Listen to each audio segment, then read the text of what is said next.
Somos católicos para la gloria de Dios. Continuamos con este conocimiento acerca de nuestra fe. Abraham y Sara tuvieron 2 hijos. ¿Por qué no se considera a Ismael, el primer hijo de Abraham y de Sara, como hijo de la bendición, y en su lugar sí se considera a Isaac? Porque aunque fue el primer hijo, no lo fue de su esposa Sara, sino de su esclava Agar. Al primer hijo de la esposa se le considera el legítimo y también el hijo de la bendición. ¿Por qué se circuncidan los judíos?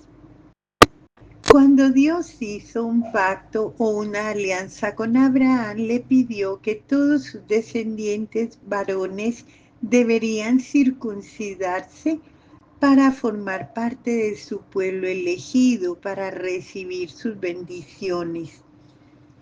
La circuncisión tiene que hacerse al 8º día del nacimiento. Génesis 18, 9, 14. ¿Cuáles o cómo surgieron las 12 tribus de Israel? Las 12 tribus o grupos surgieron de cada uno de los hijos de Jacob.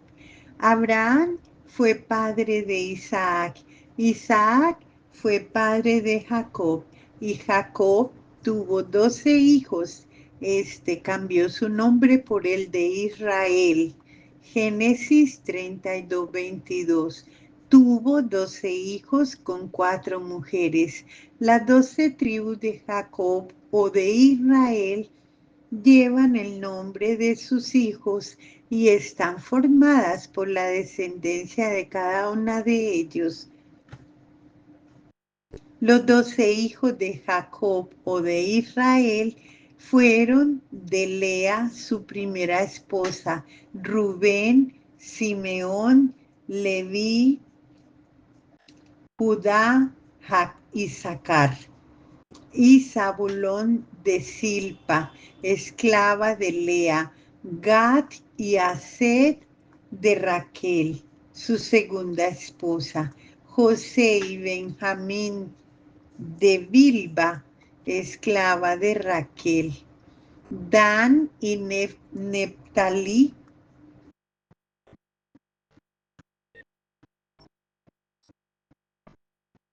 fueron los menores. Génesis 35, 23. ¿De cuál de esas tribus nacería el Mesías? La tribu de Judá sería una de las más bendecidas. La capital de Judea sería la gran ciudad de Jerusalén. A los descendientes de esa tribu se les llama judíos, como Belén estaba en la misma región. A Jesucristo se le consideró judío. ¿Cuántas y cuáles fueron las plagas que azotaron a Egipto en tiempo de Moisés? El libro del Éxodo nos narra la esclavitud y el paso a la libertad del pueblo de Dios.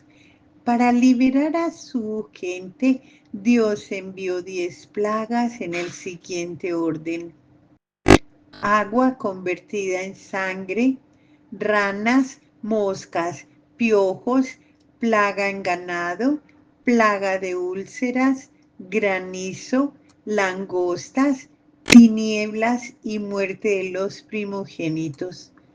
Los detalles se pueden encontrar a partir del capítulo 7, versículo 14, hasta el final del capítulo 12 del Éxodo. ¿Qué es la Pascua? La palabra Pascua tiene su origen en la palabra hebrea Pesá, que significa paso. Tiene diversas interpretaciones.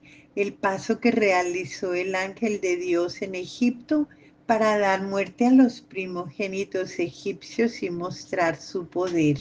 El paso que hicieron los hebreos por el Mar Rojo a pie seco. Y el paso de la esclavitud a la libertad.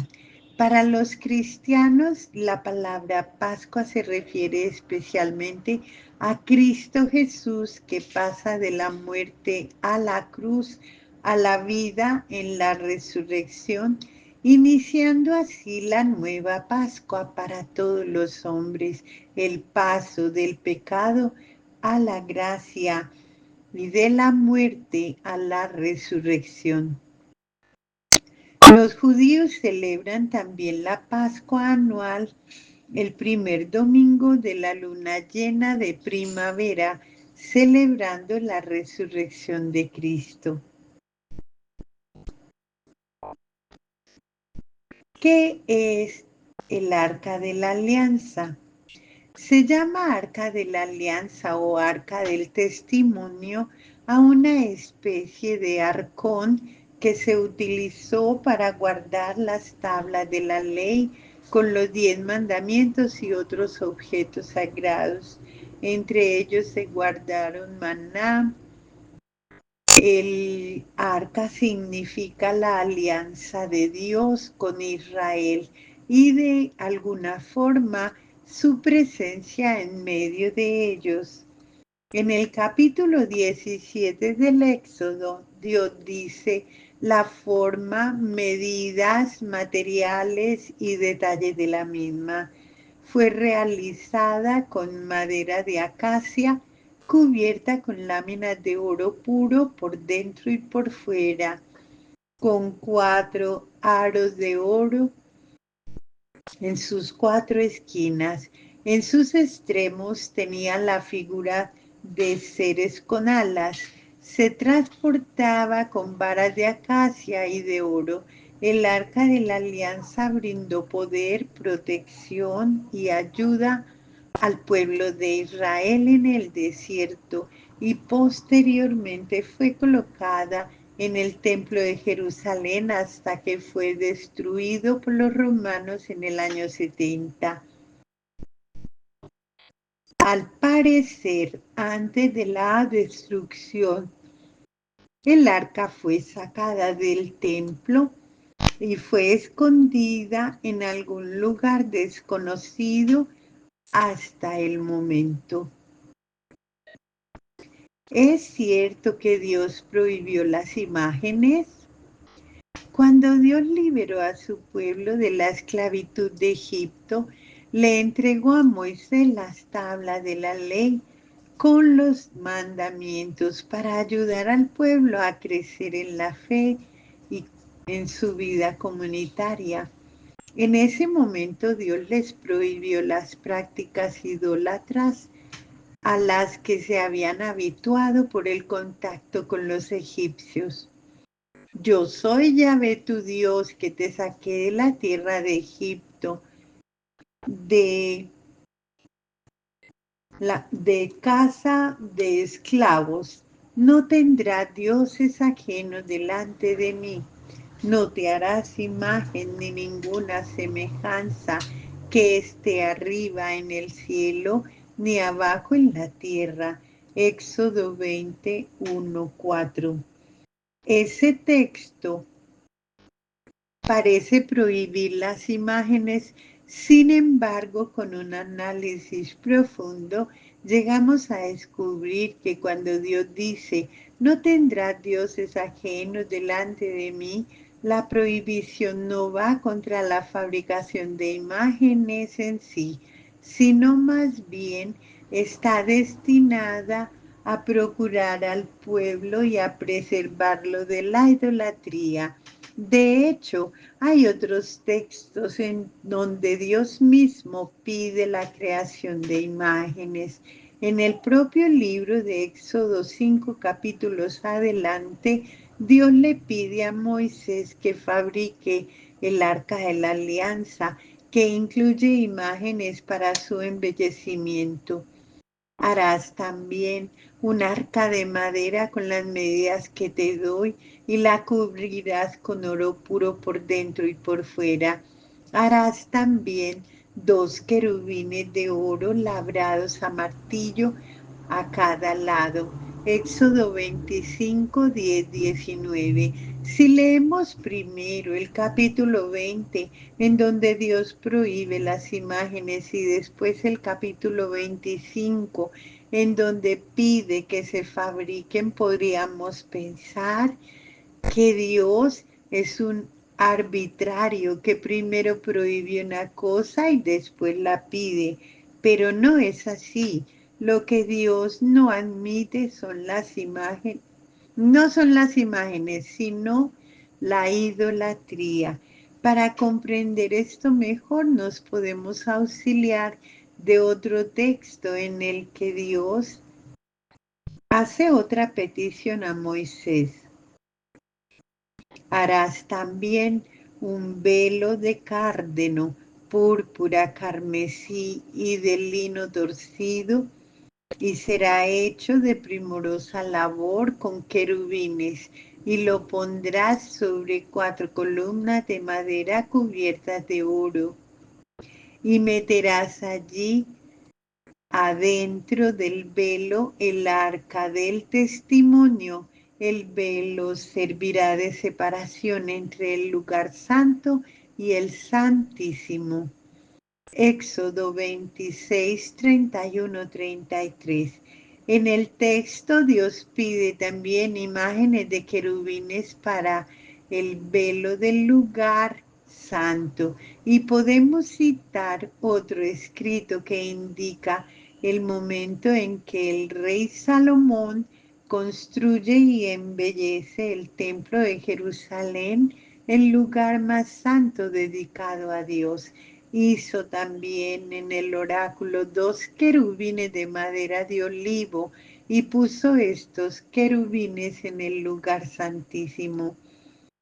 Y vistió de oro los querubines, y esculpió en las puertas del templo diversas figuras, querubines, palmeras y flores por dentro y por fuera. Dice el libro primero de los Reyes, capítulo 6, del 23 al 30. El mismo texto menciona también las características del mobiliario del templo. Sobre los entrepaños enmarcados había figuras de leones, toros y seres alados. Libro primero de los Reyes 7:29. Otro texto menciona que en el templo había seres alados gigantes y otras imágenes, y aún así era agradable a Dios. El texto dice que el Todopoderoso le dijo a Salomón: yo he santificado este templo que tú edificaste para poner mi nombre en él para siempre. Libro primero de los Reyes 9:1-3. Más adelante los textos de los profetas hablan también de imágenes. El profeta Ezequiel tiene una visión del futuro templo y describe las imágenes que tendrá.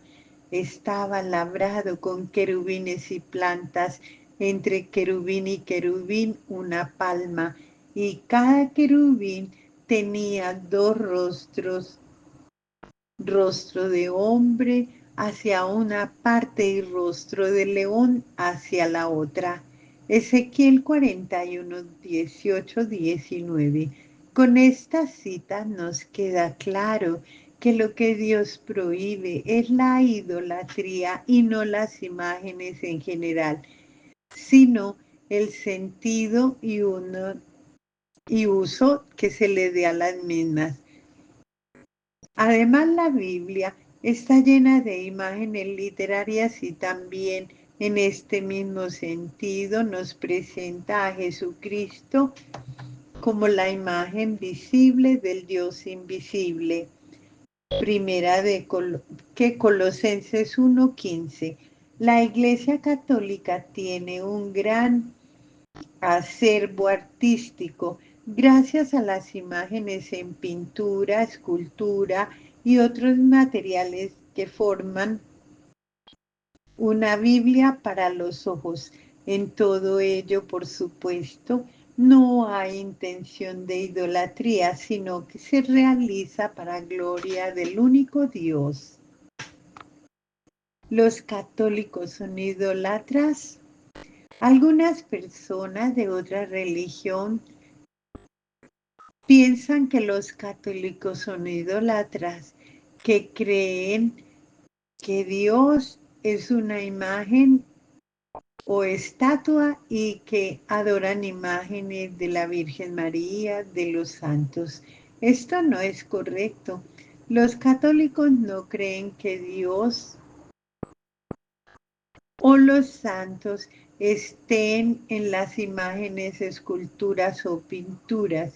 Los humanos en general sabemos que una imagen nos recuerda a algo o a alguien, pero la imagen no es ese algo ni ese alguien. Cuando una persona hace oración ante una imagen de la Virgen María, sabe que ella es mucho más que una simple virgen o una escultura, sabe que es la Madre de Jesucristo.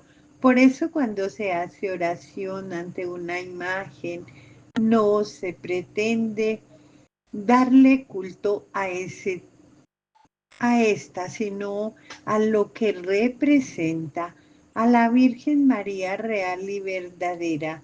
Una imagen de María o alguna de los santos solo tienen la función de ayudar a pensar en ellos para seguir su ejemplo, imitándolos y recordar que por sus méritos pueden interceder ante Dios por los creyentes.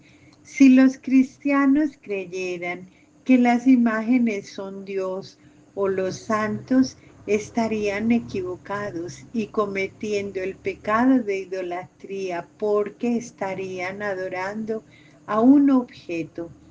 La Iglesia Católica siempre ha enseñado que solo a Dios se le rinde culto de adoración, reconocer que es Dios, mientras que a la Virgen María y a los santos se les ofrece culto de veneración, o sea, admiración. En un texto del libro de los Números 21:5-9, Dios pide a Moisés que haga una imagen. Ese texto describe el momento en el que Dios castigó a su pueblo por haber murmurado contra él y les envía serpientes y muchos murieron. Entonces el pueblo le dijo a Moisés: hemos pecado por haber hablado contra Dios.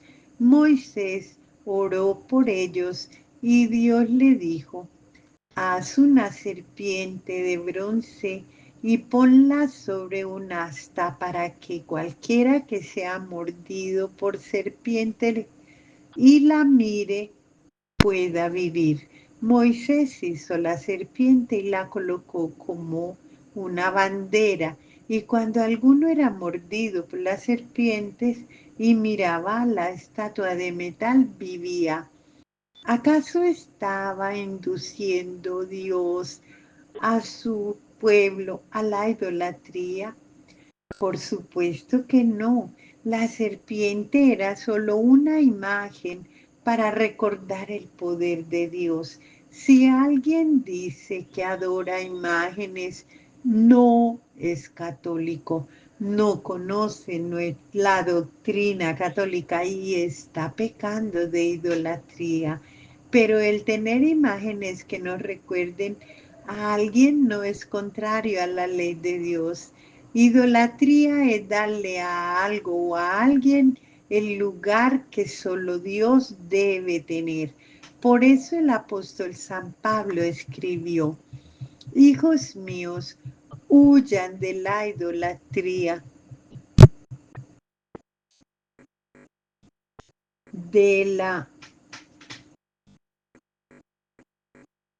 está en la primera carta a los Corintios 10, 7, 14.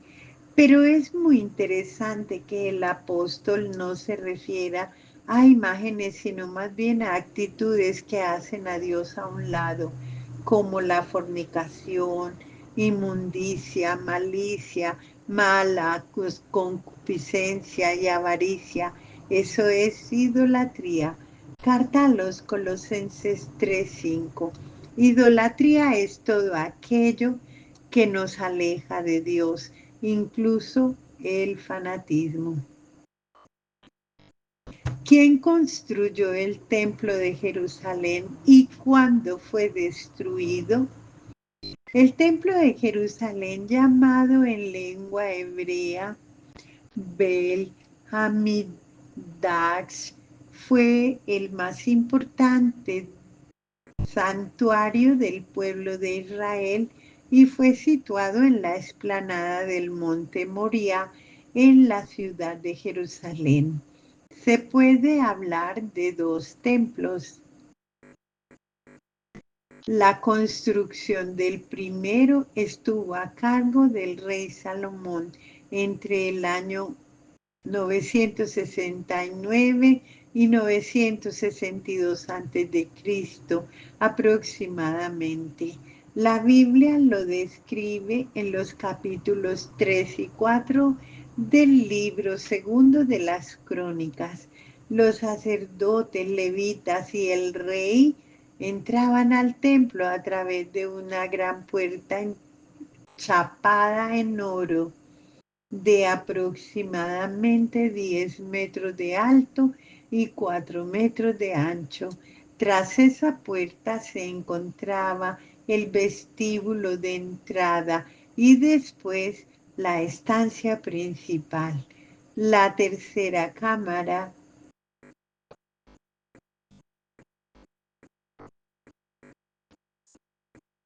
En la tercera cámara, Santo de los Santos o Sancta Sanctorum se encontraba en la parte trasera, a un nivel más alto y solo podía accederse a ella subiendo por una escalera. En la parte más importante del templo se ubicaba el Arca de la Alianza. Después de la muerte de Salomón, el templo sufrió profanaciones por las invasiones y la introducción de deidades sirofenicias. Se restauró durante los reinados de Ezequías y Josías, pero fue destruido en el 587 a.C. por Nabucodonosor II, rey de Babilonia, que llevó como cautivos a gran parte de los habitantes del reino de Judá. Después del cautiverio en Babilonia en el año 517 a.C., los persas autorizaron a los judíos reconstruir lo que sería el segundo templo con las influencias helenísticas posteriores a Alejandro Magno. Antíoco IV Epífanes conquistó Jerusalén y colocó en su templo la estatua del dios griego Zeus. Esto condujo a la revuelta de los macabeos, liderada por Judas Macabeo, hasta que se devolvió la libertad del país y restauró el templo a mediados del año 150 a.C. Con la ascensión de la familia Amonea y la llegada de los romanos, el templo estuvo nuevamente amenazado de profanación hasta que en el año 20 a.C. el rey Herodes el Grande decidió restaurarlo respetando la planta física del edificio, ampliando los patios y añadiendo los muros exteriores. La superficie del templo aumentó hasta aproximadamente 500 metros de largo por 300 de ancho. El patio interior del templo se rodeó de un muro formado por 3 capas de bloques de piedra recubierta por vigas de madera de cedro. Posteriormente se añadió en el lado norte la célebre Torre Antonia, fortaleza militar de construcción romana. Al patio interior podían entrar los peregrinos y las masas de fieles, pero el santuario del templo, a él solo podía acceder el rey y los sacerdotes. En los primeros años del cristianismo, Jesús de Nazaret y sus apóstoles estuvieron predicando en el atrio de los gentiles. Jesús profetizó la destrucción del templo que ocurriría años después de la muerte, de su muerte. La rebelión de los celotes llevó a la guerra con el Imperio Romano, que culminó con la destrucción de la ciudad de Jerusalén y su templo en el año 70 por las legiones de Tito. El muro occidental es el único que se conserva actualmente y es llamado el Muro de las Lamentaciones, porque es el punto al que puede llegar el pueblo judío y recordar con lamentaciones que el templo ha sido destruido y con ello se ha borrado el símbolo de la presencia de Dios con ellos. Después de la destrucción del templo, los romanos intentaron reconstruirlo para convertirlo en templo del dios romano Júpiter, pero esto ocasionó una nueva rebelión entre los años 132 y 135, misma que ocasionó la prohibición para que los judíos estuvieran en Jerusalén hasta el siglo VII, en tiempos del Imperio Bizantino. Continuamos luego.